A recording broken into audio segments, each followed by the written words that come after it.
Hi, everybody, it's Alex. Welcome to Somewhere in October. I'm reviewing Borderline. So, this is starring Samara Weaving, I believe her name is. Sorry, I'm new here. I know she's like an icon in modern horror movies, but I haven't seen her in anything else, I don't believe. And Ray Nicholson. Those are the two most notable names. They're on the poster. And there's some other familiar faces in there. And hats off to everybody in this. This is going to be a non-spoiler review. I'm actually not going to have any spoiler section. I'm just gonna go over the good and the bad. When I get to the bad, you're gonna understand why there's no spoiler review, and this review actually just might be a little bit shorter than others, but I want to put my thoughts out there.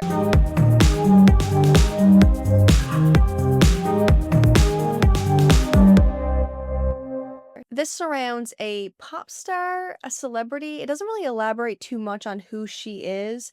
We just know that she is wealthy and famous and sings or makes music at minimum. There's a guy, Ray Nicholson's character, who is obsessed with her. And there's a mental health trope, like he has some mental things going on, which makes him the way he is. I know some people are a little bit off-put by that in horror movies, especially when it's spelled out, like it's called borderline, which a lot of people are associating with a specific disorder or whatever you might call it. So if I'm using insensitive terms, I'm just not familiar enough with it. But most horror movies have a mental health or traumatic layer. Like either you suffered trauma which caused mental health issues, or the villain has mental health issues and that's why they are the way they are. The only other real alternative is there's some kind of just base evil within them. They're a creature, or there's some kind of like demonic possession type of thing going on. Understanding that, I don't think anybody needs to read too much into that. I don't think the movie made it out to be that way.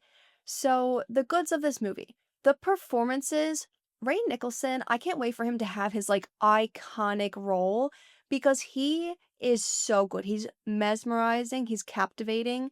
You know when an actor is so good in a role, it kind of freaks you out a little bit? That's what he gives me. I haven't seen him in Smile 2, but from the photos I've seen of him doing that smile, I believe that would make me feel the same way. So if you think he was good as well, let me know. But everybody else was also really great. There was no dialogue or acting that was off-putting. I think all the acting was really great. I enjoyed the pacing. I was a little bit confused in some parts. They did jump around the timelines a little bit, but they were pretty good with putting it on screen so you understood. The intro confused me a little bit until I understood what was happening. So if you're in the intro and you're like, I'm a little bit confused, just let it happen. Even though there are some parts that I'm like, what? But that's all the good I really have to say about it, unfortunately. When we get to the bad, and I always hate not enjoying a movie, but this movie was just flat. It felt like wasted potential. You had such a strong cast. The story just, it was like an episode of Criminal Minds or Law and Order. Like you could do this on a TV show and have the exact same plot and do it in 30 minutes. It just didn't hit. There was nothing special, there was nothing unique. Even, like, the characters were not unique enough to put a spin on the story, and I'm just like, I'll rinse and repeat, I don't want it. I love when people take a popular theme or something that's been done before, and they put a really good spin on it, because refining is also part of the creative process, working off other ideas and giving it your own spin, great. That just didn't happen in this movie. It just was what it was. It was very predictable. There was one part that I was like, "Oh, didn't expect that to happen," but it was kind of underwhelming. Any foreshadowing or hinting was very obvious, so when it happened, it was like, "Yeah, we kind of figured that."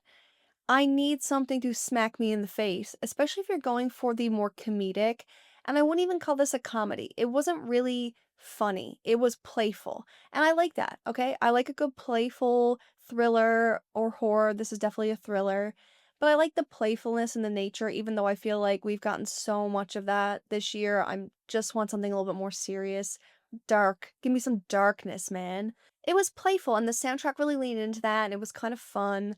But it just did not pay off. It really didn't. There was no fear, I wasn't anxious, I wasn't paranoid, I wasn't even really uncomfortable in anything, mostly because it was predictable. I really just wish they did something a little bit different with the story, or took it elsewhere, or maybe expanded upon it. I don't even know what you could do. The story is so basic. It's been done 1,000 times on TV shows. I can't justify why you would take these actors, these performances, and put this story behind it. Samara, I hope I'm saying her name right. She is good in this, but her character doesn't have much to do. There could be some commentary to speak about in this movie about being mentally unwell and being mentally well, and where you draw the line, even in terms of self-defense, but I don't really think it was meant to be anything to talk about, so I don't feel like I need to talk about that with you guys. Yeah, it just kinda fell flat. It fell flat. It's a little bit disappointing, but it wasn't a bad movie in quality or acting by any means. It just rinse and repeat story, n nothing to be excited about. Sorry. God. Okay, I gotta end this video because I just feel bad.